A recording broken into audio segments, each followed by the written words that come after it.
Hello student, तो मैं mister Santosh Kumar Tiwari पुनः आपके सामने डीएलएड थर्ड सेमेस्टर की क्लास लेकर उपस्थित हूँ। आपका कंपलसरी पेपर सामाजिक अध्ययन।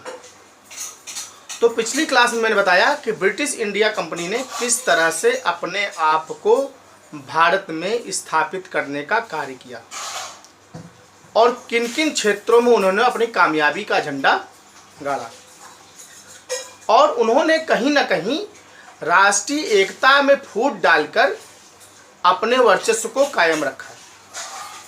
क्योंकि छोटे छोटे राजा और बड़े बड़े राजा अपने शासन प्रबंध को आगे बढ़ाने के लिए लड़ रहे थे और जब छोटे राजा उन पर विजय नहीं प्राप्त कर पाते थे तो कहीं ना कहीं अंग्रेज उनकी मदद करते थे और बदले में जीते हुए भाग से कुछ हिस्सा अपने लिए मांग लेते थे। तो कहीं ना कहीं इसमें अंग्रेज कामयाब हुए। आइए आज जो टॉपिक है वो टॉपिक है कि जो अधिकारी थे उन्होंने किस तरह से भारत में अंग्रेजी साम्राज्य का विस्तार किया। तो आइए डिटेल से जानते हैं उनके बारे में। तो सबसे पहले आते हैं रॉबर्ट क्लाइव।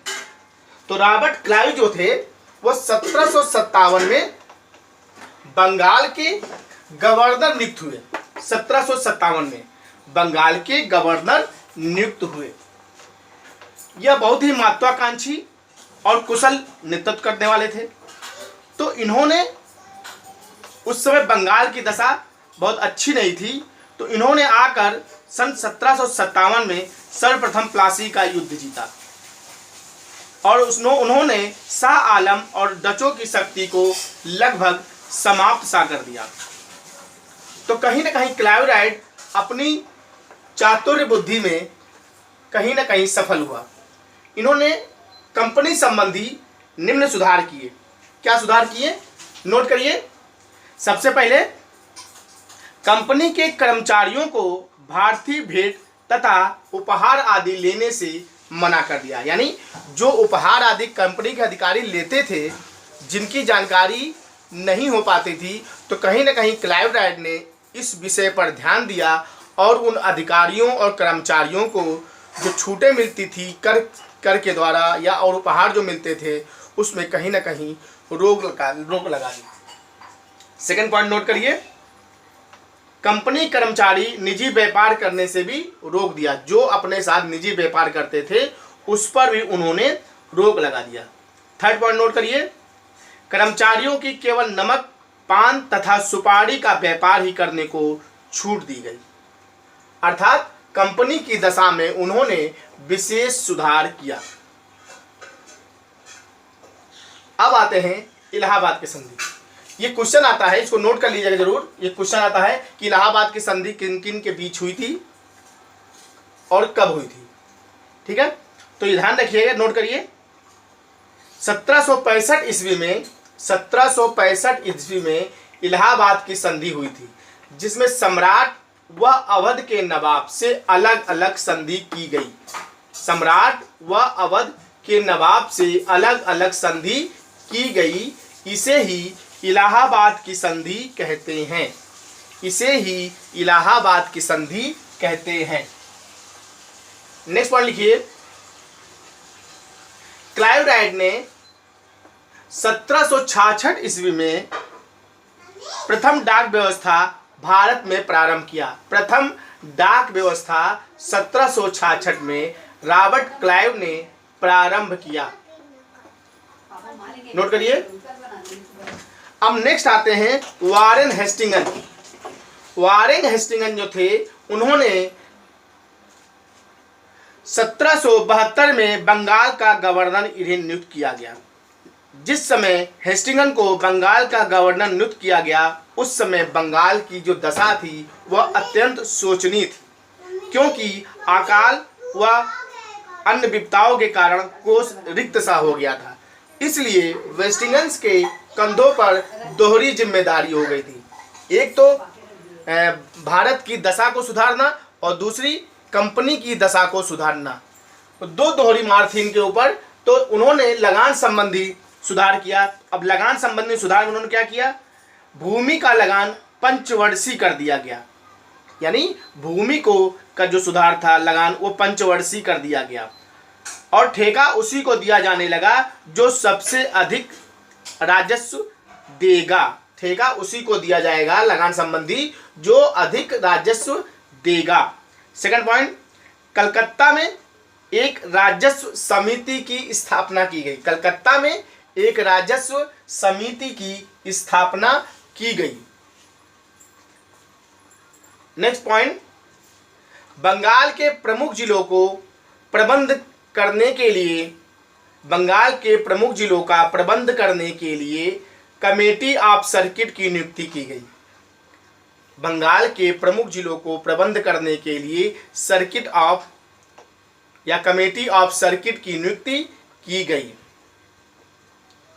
और नेक्स्ट पॉइंट, लगान की एक निश्चित दर, लगान की एक निश्चित दर स्थापित की गई। लगान की एक निश्चित दर स्थापित की गई। और मेन पॉइंट जो था वो है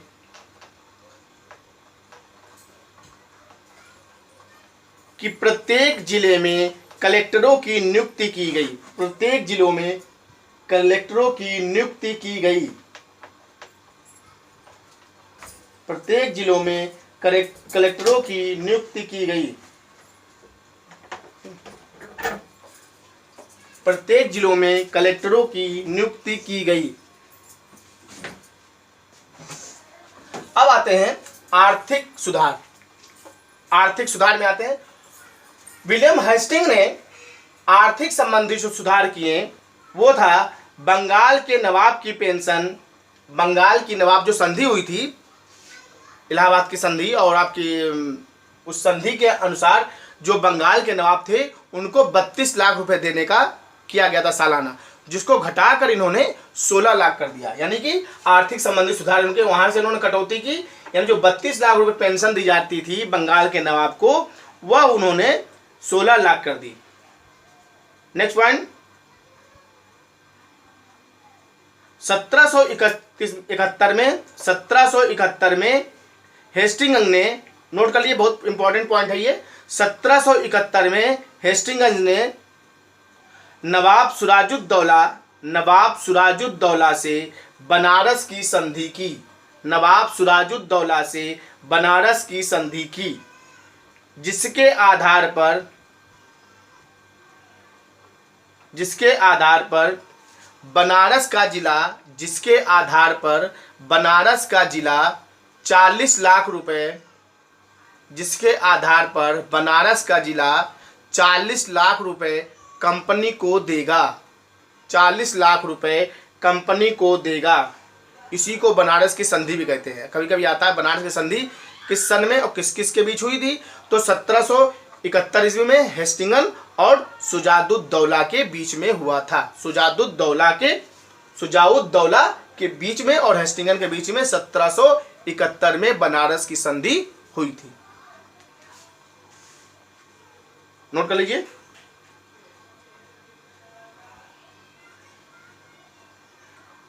और लिखिए, वारेन हेस्टिंग्स के बीच राजा चेत सिंह और वारेन हेस्टिंग्स के बीच बनारस का युद्ध बनारस के राजा चेत सिंह के बीच बनारस का युद्ध 1780 ईस्वी में हुआ। 1780 ईस्वी में हुआ।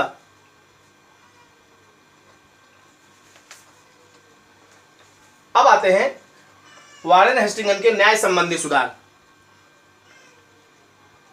तो न्याय संबंधी सुधार के लिए इन्होंने जो सुधार किए हेस्टिंग्स ने, वो कहीं ना कहीं भारत के पक्ष में रहा, क्योंकि ये न्याय संबंधी सुधार अभी तक किसी ने इस तरह से नहीं किया जिस तरह से वारेन हेस्टिंग्स ने किया था। तो कहीं ना कहीं न्याय संबंधी सुधार उन्होंने बहुत अच्छा किया। तो पॉइंट नोट करिए। पहला पॉइंट है, प्रत्येक जिले में एक दीवानी की अदालत तथा एक फौजदारी की अदालत स्थापित की गई। एक दीवानी की अदालत और एक फौजदारी की अदालत स्थापित की गई। नेक्स्ट पॉइंट, न्यायाधीशों का पद वैतनिक कर दिया गया। न्यायाधीशों का पद वैतनिक कर दिया गया। न्यायाधीशों का पद वैतनिक कर दिया गया।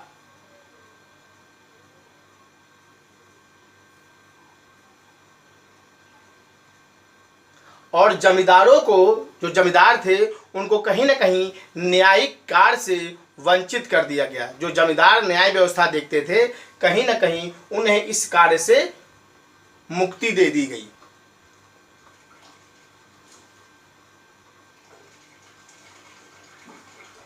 और 1774 ईस्वी में वारेन हेस्टिंगस ने 1774 ईस्वी में वारेन हेस्टिंगस ने कलकत्ता में प्रथम डाकघर खोला। 1774 ईस्वी में हेस्टिंगस ने कलकत्ता में प्रथम डाकघर खोला।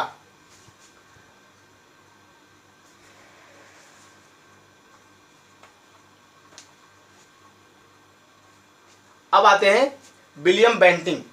तो विलियम बेंटिंक जो थे वह 1828 में भारत के गवर्नर जनरल नियुक्त होकर आए। विलियम बेंटिंक 1828 में भारत के गवर्नर जनरल नियुक्त होकर आए। इन्होंने क्या क्या सुधारे किए? तो सबसे पहला सुधार किया, उच्च पदों पर भारतीयों की नियुक्ति। ठीक है, वास्तव में विलियम बेंटिंक ये चाहते थे कि इस तरह के आदमियों को बैठाला जाए जो रूप रंग में क्या हो, भारतीय हो, लेकिन उसके कार्य करने की प्रवृत्ति अंग्रेजों की तरह हो। इसलिए उन्होंने उच्च पद पर भारतीयों की नियुक्ति की। कहीं ना कहीं इससे उन्होंने भारतीयों की एक वर्ग को साधने का काम किया। जो कटुता, जो विद्रोह की स्थिति थी भारत में अंग्रेजों के प्रति, कहीं ना कहीं उसमें नरमपन आया। यानी उन्होंने उच्च पदों पर भारतीयों की नियुक्ति की और जिसमें कि उनको वेतन भी, उचित वेतन भी दिया जाने लगा। तो यह कार्य विलियम बेंटिंक ने किया था। दूसरा क्या विलियम बेंटिंक ने किया था? न्याय संबंधी सुधार। न्याय संबंधी सुधार, तो इसके लिए उन्होंने सर्वप्रथम आगरा में सुप्रीम कोर्ट की स्थापना की। आगरा में सुप्रीम कोर्ट की स्थापना की। और सेकंड पॉइंट, अनेक जिलों को मिलाकर एक कमिश्नरियां बनाई गई। अनेक जिलों को मिलाकर एक कमिश्नरियां बनाई गई और अनेक भारतीयों को उच्च पदों के हिसाब से मजिस्ट्रेट नियुक्त किया गया। अनेक भारतीयों को उच्च पदों के मामले में न्यायाधीश नियुक्त किया गया। और साथ में फारसी के स्थान पर भारतीय भाषाओं का इस्तेमाल करना शुरू किया गया। तो विलियम बेंटिंक की सबसे बड़ी यही देन थी कि फारसी भाषा के स्थान पर इन्होंने भारतीय भाषा को सुना। यह इन्होंने न्यायिक सुधार किया। तीसरा पॉइंट होते हैं 1829 में विलियम बेंटिंक ने सती प्रथा का अंत किया। जो सती प्रथा चल रही थी उसका कहीं ना कहीं समाप्ति 1829 में सर विलियम बेंटिंक ने किया। यानी पूर्णतया सती प्रथा पर 1829 में रोक लगा दी गई सर विलियम बेंटिंक के द्वारा।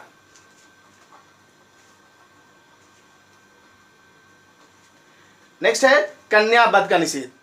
तो राजपूत किसी कन्या के उत्पन्न होने पर उसे मार देते थे।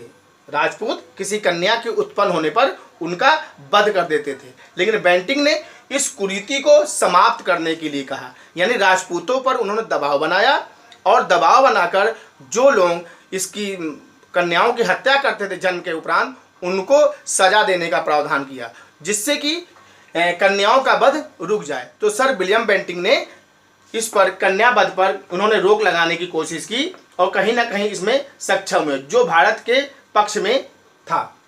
नेक्स्ट है शिक्षा संबंधी सुधार। शिक्षा संबंधी सुधार, लॉर्ड विलियम बेंटिंक ने शिक्षा संबंधी विशेष सुधार किए। उन्होंने अपने आज्ञा पत्र में 1 लाख रुपए शिक्षा के ऊपर खर्च करने की बात सर्वप्रथम रखी और लॉर्ड विलियम बेंटिंक ने ही मैकाले की बात को स्वीकार किया। लॉर्ड विलियम बेंटिंक ने ही मैकाले के बात को स्वीकार किया और 7 मार्च सन 1825 ईस्वी को अंग्रेजी को शिक्षा का माध्यम भी स्वीकार किया। तो कहीं ना कहीं विलियम बेंटिंक संबंधी जो सुधार थे वह कहीं ना कहीं ज़्यादा हितकर थे भारत के पक्ष में, और अधिक से अधिक सुधार करने का प्रयास जो था वह कहीं ना कहीं सर विलियम बेंटिंक ने किया। अब नेक्स्ट आते हैं लॉर्ड डलहौजी। लॉर्ड डलहौजी तो सन 1852 ईस्वी में वह भारत का गवर्नर जनरल नियुक्त होकर आया। और आते ही उन्होंने, लॉर्ड डलहौजी ने एक प्रकार की नीति बनाई जिसके अंतर्गत उन्होंने एक आज्ञा निकाली कि अगर किसी राज्य का उत्तराधिकारी नहीं होगा, तो उसे किसी दत्तक पुत्र को गोद लेने का अधिकार नहीं है। अगर किसी राज्य में राजा के कोई पुत्र नहीं है और उत्तराधिकारी नहीं है, तो उसको दत्तक पुत्र लेने का अधिकार नहीं है और वह राज्य कंपनी के अधीन हो जाएगा। तो एक तरह से उस राज्य को हड़पने की एक प्रकार से नीति बनी, जिसको कि राज डलहौजी की हड़प नीति कहा जाता है। यानी अवसर मिलते ही उन्होंने इस तरह के काम किए जिससे वहाँ के उत्तराधिकारी ना होने पर उन राज्यों को हड़पने का प्रयास किया, जिसमें आपने नाम सुना होगा झांसी, नागपुर, संभल, सतारा इत्यादियों को उन्होंने हड़प नीति के अनुसार अपने राज्य यानी कंपनी में मिला लिया, ब्रिटिश कंपनी के अधीन कर लिया। नेक्स्ट क्वेश्चन आता है फैजाबाद की संधि।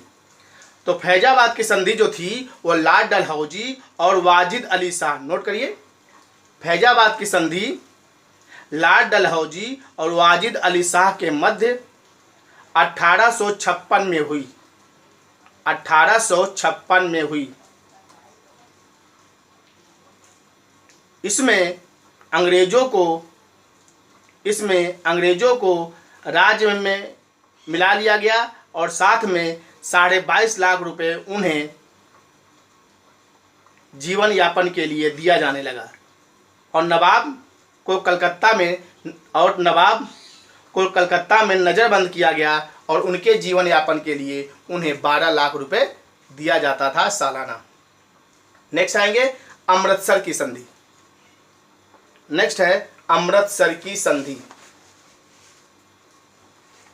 यह संधि 1809 ईस्वी में हुई थी, नहीं 1909 में।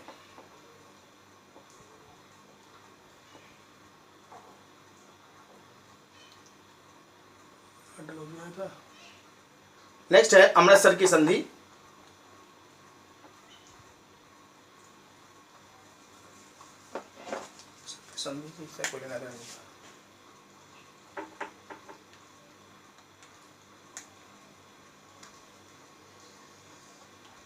नेक्स्ट है अमृतसर की संधि। तो जो अमृतसर की संधि थी वह 1809 ईस्वी में हुई थी, राजा रणजीत सिंह और दिलीप सिंह के मध्य, जो 1819 में रणजीत सिंह की मृत्यु हो गई थी। यानी कि यह संधि सन 1809 में अंग्रेजों और राजा रणजीत सिंह को सतलज से पूर्व की ओर बढ़ने के लिए रोकने के लिए, यानी रणजीत सिंह सतलज से पूर्व की ओर बढ़ रहे थे, उसको रोकने के लिए अंग्रेजों ने अमृतसर की संधि की, जो 1809 ईस्वी में हुई थी। यह अलग था। तो इस ब्रिटिश शासन व्यवस्था में जो गवर्नर जनरल नियुक्त होकर आए, उन्होंने निम्न कार्य किए और जिसके आधार पर उन्होंने निम्नलिखित सुधार किए और अपने आप को भारतीय साम्राज्य में स्थापित करने का कार्य किया। क्योंकि उनका मानना था कि जब तक हम निम्नलिखित सुधार नहीं करेंगे तब तक भारत को एक तरह से अपना राज्य, अपना शासन स्थापित नहीं कर सकते, क्योंकि उनको यहाँ पे राज्य करना था और अपने ढंग से हर कार्य को करना था। इसलिए उन्होंने शिक्षा संबंधी सुधार किया, न्यायिक संबंधी सुधार किया, जिससे कि उनको कहीं ना कहीं इस संबंध में फायदा मिले। और उन्होंने ब्रिटिश संबंधी जो भी न्याय व्यवस्था थी वो ब्रिटिश कालीन संबंधी और ब्रिटिश दशा के अनुसार ही न्यायिक व्यवस्था शुरू की गई। तो हम आशा करते हैं कि आज की क्लास से आप संतुष्ट हुए होंगे और आज की क्लास यहीं समाप्त होती है। नेक्स्ट क्लास में आपसे फिर मुलाकात होगी। धन्यवाद।